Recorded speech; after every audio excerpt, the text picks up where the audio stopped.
আওয়ামী লীগ সাধারণ সম্পাদক এবং সড়ক পরিবহন সেতুমন্ত্রী ওবায়দুল কাদের বলেছেন, মির্জা ফখরুল্লাহ 28 অক্টোবর পালিয়ে গিয়ে এখন আওয়ামী লীগকে আক্রমণ করছেন।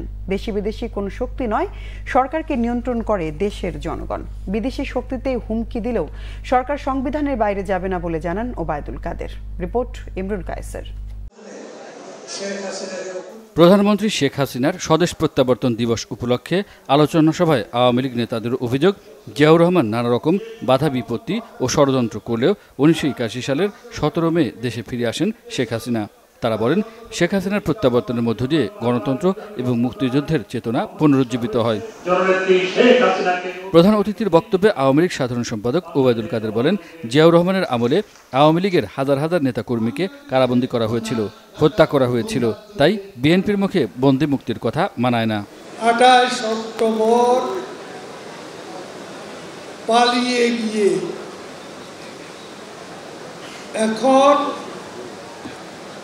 বেসামাল হয়ে প্রতিনিয়ত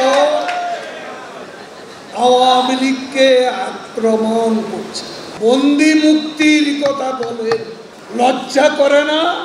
জিয়াউর রহমান, আওয়ামী লীগ সহ অন্যান্য দলের ৬৫,০০০ নেতা কর্মীকে জেলে রেখেছে। আপনাদের কতজন জেলে আছে? দলীয় শৃঙ্খলা উপেক্ষা করে যারা বিশৃঙ্খলা তৈরি করবেন তাদের শাস্তির আওতায় আনার হুঁশিয়ারি দেন ওবায়দুল কাদের। মনে করেছেন চুপচাপ আছে, কেউ শাস্তি পাচ্ছে না? কেন পাবে?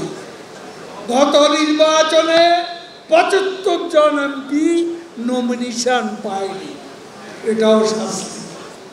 দল করলে দলের শৃঙ্খলা মেনে চলবে। ঘরের ভিতর ঘর করবেন না, মশারির মধ্যে মশারি কাটাবেন না। শেখ হাসিনা শাস্তি দেওয়ার কায়দা একটু ভিন্ন। যারা বুঝেছেন, পেয়েছেন সে শাস্তি, তারা ঠিকই বুঝেছে। যারা পাননি তাদের স্মরণ করিয়ে দিচ্ছে। তিনি বলেন, শেখ হাসিনা মৃত্যুর হুমকিকে পরোয়া করেন না, পরোয়া করেন বাংলাদেশের জনগণকে। তিনি পরোয়া করেন বাংলাদেশের জনগণকে। ইমরুল কায়েস, বাংলা ভিশন, ঢাকা।